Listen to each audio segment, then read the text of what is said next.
Under Max Allegri's guidance, AC Milan have rediscovered their sharpness and identity, playing some of their strongest football in years. Allegri's structure, discipline and clarity have brought stability to the squad, allowing them to grow in confidence and consistency. As a result, Milan are emerging as genuine dark horses in the SerieA title race, competing with resilience and purpose as they quietly build momentum towards a potential Scudetto push.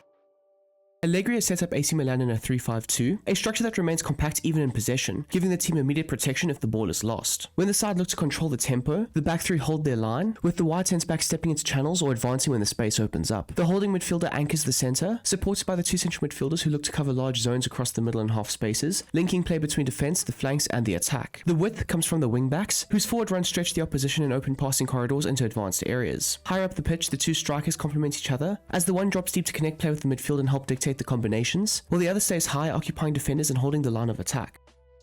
AC Milan's tactics are built on a standard, well-balanced approach that preserves the team's structure, making them difficult to break down. In possession, their build-up is flexible. They are comfortable playing short from the back when the moment is right, using the back three and midfield five to support the ball carrier, create angles, and control each phase of play. At other times, Milan shift to a more direct rhythm, using long passes and quick switches to the flanks in order to help exploit the advanced spaces. Verticality is a key feature to their approach. The team is constantly encouraged to attack different lines of the pitch, supplying runners who burst into open spaces and threaten the depth with assertive movements in behind. This dynamic forward momentum complements the structured shape, giving their attacks both precision and penetration. The use of overloads is vital to their success, with one striker frequently dropping into midfield to act as an extra man and link passing sequences. The third man bounce pass is another essential mechanism, especially when progressing through central lanes. The CDM often becomes the connector, collecting these layouts and releasing sharp line-breaking balls through the opposition's press or block. When the play shifts to the wide areas, the wide midfielders combine with central players in quick passing exchanges that help create pockets of space in the central zones, as well as generate space inside the box for crossing situations. The defensive play for the team is built around a balanced mid-block, allowing Milan to adapt to the opposition's game plan without losing their structural discipline. When they choose to press, it's done in a controlled, selective way, mainly in the midfield and central zones, where the team looks to set pressing traps and collapse the middle of the pitch. This forces the opponents either backwards or toward the flanks, where they can be pushed into crossing situations. In these moments, Milan's centre-backs dominate aerial duels, defending their box with aggression and authority. During the opposition's build-up, the backline is proactive, with the wide centre-back stepping into the channels to stop progression and win their duels. The central centre-back maintains the line behind them, offering cover and stability for the more assertive defenders. Further forward, the front two narrow the pitch by closing passing lanes into central areas and contributing to the collapse of the midfield spaces. When AC Milan win the ball, they are quick to spring forward, often turning defensive moments into sharp, aggressive counter-attacks.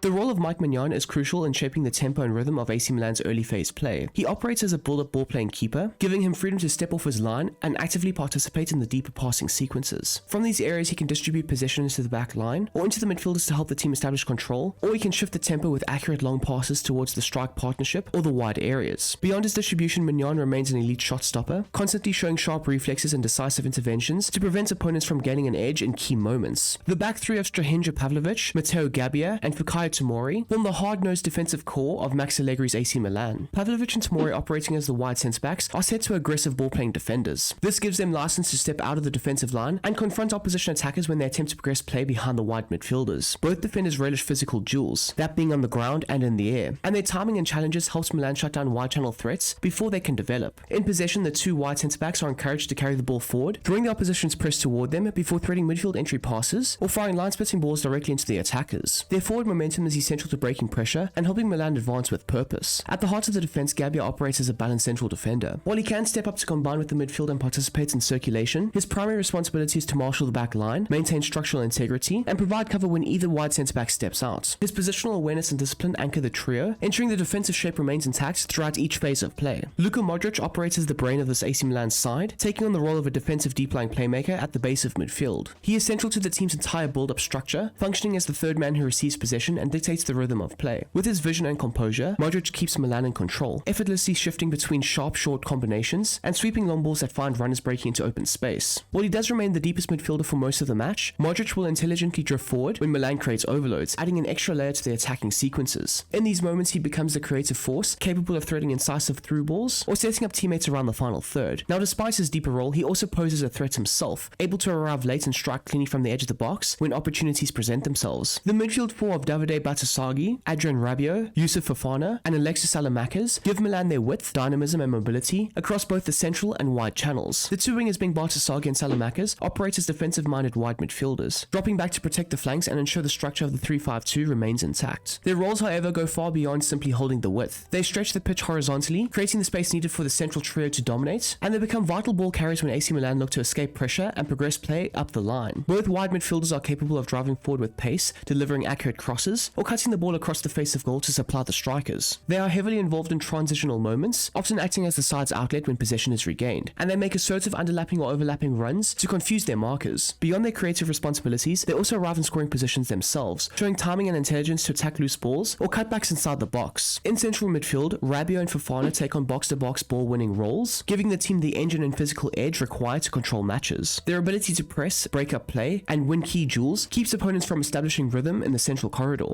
In possession, they provide crucial support by dropping into deeper zones to receive and recycle passes, and this ensures smooth progression moving from defense to attack. Both of these players are powerful ball carriers who can surge through lines and link phases together, and in the final third they are essential for sustaining attacks, rotating possession, and helping to create chances around the box. Up front, Rafael Leao partners Santiago Jimenez, with each complementing the other's strengths. Leao operates as a false nine, where he can drop into midfield to help create overloads. His dribbling, movement, and ability to drive out defenders draws the attention of the defense and opens up other pockets of space for his teammates to exploit. This can effectively allow him to orchestrate attacking movements with flair and creativity. Leao also drifts wide to aid in crossing opportunities or take up natural wide positions, and when he stays in the central areas, he remains a potent goal-scoring transition threat. Jimenez, meanwhile, plays as an attacking advance forward, where he'll be expected to lead the line and exploit spaces left when Leao drops deep. The Mexican striker provides a constant outlet behind the defense, capable of holding up the ball, linking play, and combining with teammates during high-tempo attacks. His aerial presence and finishing makes him a constant danger in and around the box, rounding out a versatile and dynamic partnership for Milan. Mike Maignan wears the armband and is the club captain, while Luka Modric handles both the corners and free kicks, and Rafael Leao takes the penalties. For attacking corners, Matteo Gabbia is the primary aerial target, with Santiago Jimenez attacking the near post and Adrien Rabiot positioned at the far post. On the edge of the box, Rafael Leao usually positions himself, with Alexis Saelemaekers providing defensive cover. When defending corners, Strahinja Pavlovic tracks the opposition's main aerial threat, while Youssouf Fofana is the designated post watcher, and Rabiot and Fikayo Tomori are placed at the near and far post respectively. As for the throw-in responsibilities, they are normally taken by the fullbacks on each flank.